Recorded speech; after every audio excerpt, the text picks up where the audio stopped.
Le mouvement punk, c'est un phénomène de mode peut-être, mais c'est un phénomène qui dure. En France, les punks, vous savez, ce sont ces jeunes qui ont des cheveux en l'air avec des crêtes vertes ou rouges, par exemple. Eh bien, en France, ces punks sont beaucoup moins nombreux qu'en Grande-Bretagne, par exemple. Mais c'est un mouvement de jeunes qui reflète sûrement une certaine réalité. Il y a moins d'un mois, une centaine de jeunes punks se heurtaient aux forces de police en banlieue parisienne.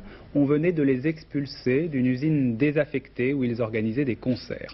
Alors qui sont-ils, ces jeunes punks? Eh bien, le reportage d'Agnès Poirier et d'Anne Loustalot. Du béton contre la musique, du béton contre les punks. Depuis 6 mois, tous les samedis soirs, ils étaient 500, parfois plus, dans cette usine désaffectée à Montreuil. L'usine squattée, occupée illégalement, était devenue une salle de concert. Il y a quelques jours, un arrêté du tribunal exige l'expulsion. 250 CRS encerclent l'usine, c'est l'affrontement. Pas de syndicats pour défendre les punks, pas de porte-parole, juste des graffitis et des chansons. Comme des soldats perdus, une croix sur le front comme seule décoration. Ils n'ont rien prévu pour leur promotion, mais pas de se servir de la révolution.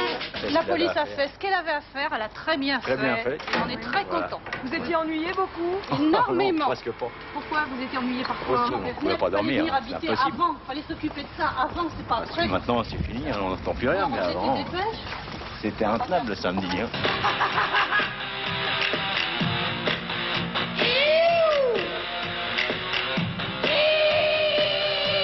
L'usine, pour la plupart des habitués, une étape sur un chemin déjà semé de squats.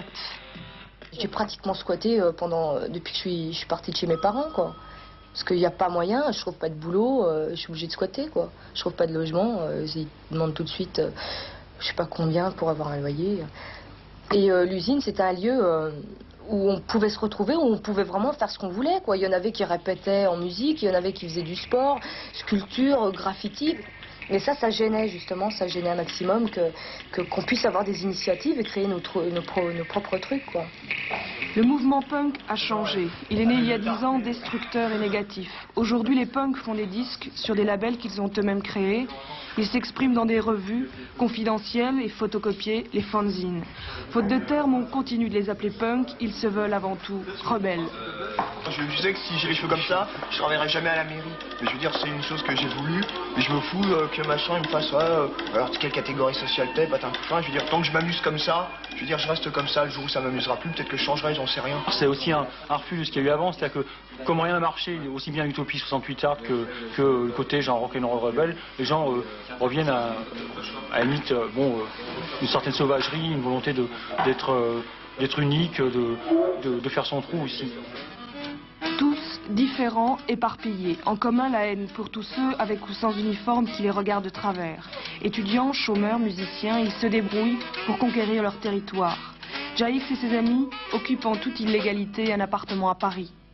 Comme on est prêt d'être expulsé ici, on va aller voir des endroits qu'on a repérés qui sont vides, un immeuble notamment. Et puis on ira voir après en banlieue aussi des petites villas parce qu'on a envie de changer un peu d'air aussi. Hein, la banlieue, ça fait un peu campagne. Et puis bon, je sais pas, peut-être qu'on ira bouffer au foyer africain. Et on parlera de nos soirées à venir. Ouais. Qu'est-ce qu'on fait ce soir? Ce soir, on va voir les endimanchés. Les endimanchés, les berruriers noirs, la souris déglinguée, les groupes punk en France se comptent par centaines. Tous ici sont musiciens. Et rock rime avec galère quand il leur faut trouver un local pour répéter, un endroit à eux pour jouer. Il y aura toujours le besoin pour ces gens-là, pour ce public-là, ces groupes-là, d'avoir une salle, d'avoir un endroit où ils puissent s'exprimer, où ils puissent se rencontrer. Un désir impossible à emmurer, le désir de vivre sa jeunesse librement. Des jeunesses de France, soyez unis pour gagner. L'avenir c'est pas la violence, mais la solidarité. Un reportage d'Anne Loustalot et Agnès Poirier avec aussi des séquences musicales qui seront prochainement diffusées dans Les Enfants du Rock sur Antenne 2, une émission qui parlera des punks.